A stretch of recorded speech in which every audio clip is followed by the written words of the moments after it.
Good evening. This is CTV News for Thursday, April 2nd. I'm Byron Scott. And I'm Rochelle Metzger. Thank you for joining us tonight. Well, a controversial email sent by a University of Maryland student doesn't violate school policy. That's according to UMD President Dr. Wallace Lowe. Following an investigation, Lowe says a private message sent by a fraternity member in 2014 expressing racist and sexist sentiments is protected by the First Amendment. The email was examined by Prince George's County and campus police, as well as the university's Office of Civil Rights and Sexual Misconduct.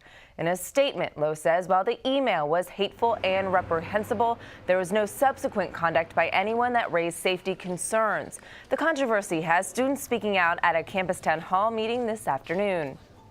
On Friday, the editor of Pulse Feeds asked you about renaming the football stadium, and you replied that the Washington Monument is named after a slaveholder. Exactly what would stop you from renaming from supporting the renaming of a stadium that is currently named after someone who was a member of Sigma Alpha Epsilon and who also denied Thurgood Marshall admission to the law school on the basis of race, and whose record on diversity, equity, and inclusion is an abomination and a sharp contradiction to the university's supposed commitment to its core values of respect for human dignity, diversity, and inclusiveness? The naming of any building on this campus is ultimately decided by the University System of Maryland's Board of Regents upon the recommendation of the President.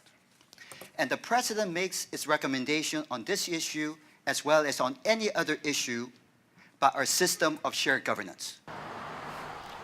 The student who sent the email has left campus for the semester.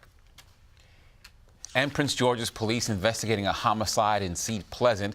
At around midnight, officers reported to the shooting in the 500 block of 62nd Place at the Eastern Avenue Apartments. There they discovered a man suffering from multiple gunshot wounds to the chest. He was pronounced dead. Now, the victim been identified as 21-year-old Kieway Ivy of Southeast Washington. Anyone with information is asked to call Prince George's Homicide Unit at 301-772-4925. A 33-year-old Bladensburg woman could spend the rest of her life in prison for abusing vulnerable adults. Zainab Kamara was convicted today for kidnapping, abusing, and neglecting elderly adults. Prosecutors say she ran an illegal assisted living facility out of her Bladensburg apartment. They also say she stole her victims' credit cards, cash, and personal belongings while leaving them in squalid conditions. She faces up to 170 years in jail when she's sentenced in May.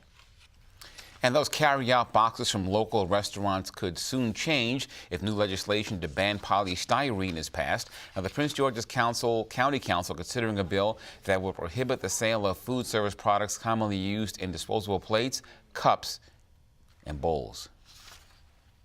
My colleagues and I heard loud and clear from the Restaurant Association and then its individual members. We heard legitimate concerns about the 2 years out, the requirement that all materials that used by food service businesses, food service ware, including utensils, would have to be either compostable or recyclable. We concluded that that probably needs to be a separate piece of legislation given the legitimate concerns and the questions about this county's current and future over the next few years, recycling capacity.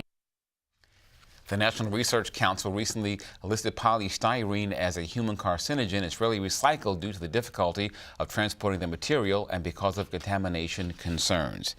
And you're watching CTV News. I'm Byron Scott. And I'm Rochelle Metzger.